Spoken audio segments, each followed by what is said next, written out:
పొడవు తీసుకోవాలి.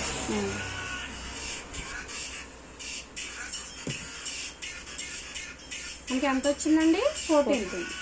ఈ 14 అనేది దీన్ని పెట్టుకుని సేమ్ ఇక్కడికి మనం ఫోల్డ్ చేసేసుకోవాలి. చేసుకుని ఈ మిగతావి దీనికి ఇక్కడ పెట్టుకుని సేమ్ యాస్టీజ్ ఎలా ఉందో అలాగే మార్కింగ్ చేసుకోవాలి. ఇది తీసేయాలి. తర్వాత మనం ఇప్పుడు ఫ్రంట్ నెక్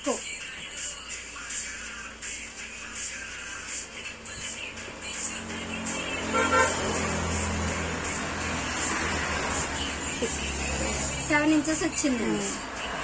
ఈ 7 inches ఇక్కడ పెట్టుకుందాం. దాని డౌన్ నెక్ కింద నుంచి మళ్ళీ డౌన్ ఉంటుందో చూసుకోండి. నెక్ డౌన్ చివరికి ఒక 1 inch కలిపితే మనకి ఖర్చులు ఈ డాట్స్ కి పోను ఒక 1 inch కలుపుకోవాలి. 5 inches. ఇప్పుడు కింద మనం పొడవు తీసిన దానికి ఇప్పుడు మనం తీసిన పొడవుకి ఉక్సుల పొడవుకి కరువు పెట్టుకోవాలి. ఈ కరువు పెట్టినప్పుడు మనకి ఇక్కడ కూడా ఒక 1 inch అనేది క్రాస్ పెట్టుకోవాలి. దీన్ని వచ్చేసి ఇలాగా రౌండ్ షేప్ రావాలి.